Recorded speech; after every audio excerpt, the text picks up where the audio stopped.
अस्सलाम वालेकुम my dear students, कैसे हैं आप? उम्मीद है आप सब खैर वाफियत से होंगे।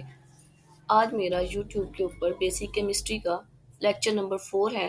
तो लेक्चर नंबर 4 के अंदर मैंने कोशिश की है कि पहले लेक्चर्स के अंदर जो बेसिक टर्म्स को हमने सिर्फ डेफिनेशन के हद तक देखा था, आज हम उन्हीं डेफिनेशंस को, उन्हीं टर्म्स को वन बाय वन जो है एक एक लेक्चर के अंदर डिटेल में पढ़ेंगे। तो सबसे पहले जो बेसिक टर्म मैंने स्टार्ट की है वो है एटम।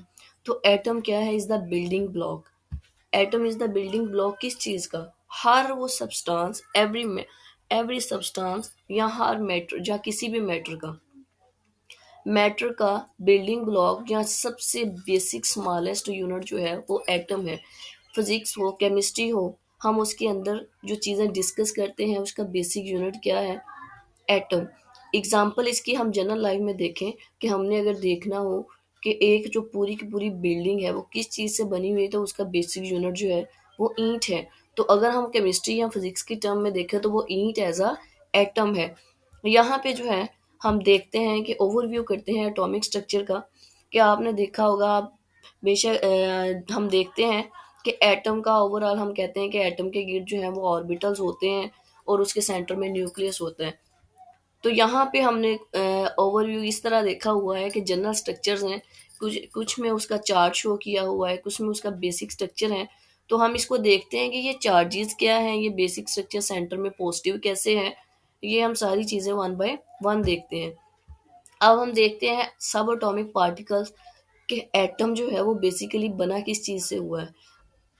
अभी तक जो है वो काफ़ी चीज़ें एटम के सब पार्टिकल के तौर पर डिस्कवर हो चुकी हैं, लेकिन जो बेसिक है वो हमारे पास प्रोटॉन एंड न्यूट्रॉन इलेक्ट्रॉन्स हैं। सबसे पहले proton proton positively charge particle हैं और वो एटम के सेंटर में प्रेजेंट होते हैं और सेंट्रल पार्ट को हम न्यूक्लियस कहते हैं। नंबर हम कैसे डिटर्मन करते हैं? हम इसके डिटर्मन करते हैं, इसके नंबर डिटर्मन करते हैं इसकी एलिमेंट की आइडेंटिटी, कि इसका मास जो है, एटॉमिक नंबर है, वो डिफाइन करता है कि इसके अंदर प्रोटॉन्स की अमाउंट कितनी है, कितनी तादाद में प्रोटॉन प्रेजेंट है। फिर हमारे पास आता है न्यूट्रॉन। तो ये ऐसे पार्टिकल है जिनके ऊपर कोई चार्ज नहीं होता, लेकिन ये भी जो है एटम के न्यूक्लियस में प्रेजेंट होते हैं, एटम के सेंटर में प्रेजेंट होते हैं। सेकंड थर्ड हमारे पास टर्म आती है इलेक्ट्रॉन्स। तो इलेक्ट्रॉन नेगेटिवली चार्ज होते हैं और ये जो है वो एटम के सेंटर में प्रेजेंट नहीं होते, ये एटम के गिर्द जो है ऑर्बिटल्स होते हैं, शेल्स होते हैं या सर्कल्स होते हैं, उनमें प्रेजेंट होते हैं और कंटिन्यूसली वहाँ पे जो है वो अपनी रोटेशन कर रहे होते हैं, अपनी मूवमेंट को शो कर रहे होते हैं। हम देखते हैं कि यहाँ पे जो एटम है वो उसके अंदर चार्जेस कहते हैं या न्यूक्लियस के अंदर चार्ज कैसे हैं। तो हम देखते हैं कि प्रोटॉन के ऊपर पॉजिटिव चार्ज है, न्यूट्रॉन के ऊपर कोई चार्ज नहीं है, ठीक है, और इलेक्ट्रॉन के ऊपर नेगेटिव चार्ज है। तो ऐसा क्यों नहीं होता कि जो पॉजिटिव वाला सेंटर में पॉजिटिव और इलेक्ट्रॉन नेगेटिव है वो एक दूसरे को अट्रैक्ट नहीं कर रहे? उसकी वजह ये हो रही होती है कि हमारे पास जो प्रोटॉन और न्यूट्रॉन्स होते हैं वो न्यूक्लियस के सेंटर में जो है वो टाइटली एक दूसरे के साथ बाउंड कर रहे होते हैं। उन्हें एक न्यूक्लियर फोर्स जो है आपस में कंबाइन कर रही होती है, जो कि न्यूक्लियस को पॉजिटिव चार्ज पे डिपेंड करवाती है। तो वहाँ न्यूक्लियस का पॉजिटिव चार्ज शो करता है कि वहाँ पे कोई ऐसी स्पीशीज मौजूद है जिसके ऊपर पॉजिटिव चार्ज है, जिसे हम प्रोटॉन कहते हैं। फिर जो हमारे ये सर्कुलर कंडीशन में मूव कर रहे हैं ये इलेक्ट्रॉन है जिनके ऊपर नेगेटिव चार्ज है। अगर हम देखें कि एटम के ऊपर इलेक्ट्रॉन किस तरह होते हैं, तो वो इलेक्ट्रॉन जो है वो क्लाउड फॉर्म में हो रहे होते हैं, कि इलेक्ट्रॉन हर वक्त अपनी रिवॉल्विंग कर रहे होते हैं, रोटेशन कर रहे होते हैं इलेक्ट्रॉन।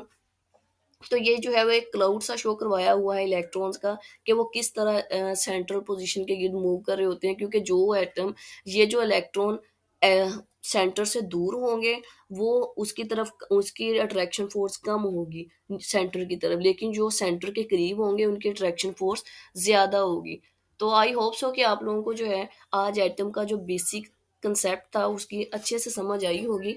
तो आगे जो है अगर आपको इसके बारे में एटम से कोई भी क्वेश्चन हो, आप मुझे कमेंट बॉक्स में कर सकते हैं। प्लीज़ मेरे चैनल को सब्सक्राइब करें, बेल आइकन को दबाना मत भूलिएगा, शेयर कर दें और लाइक कर दें।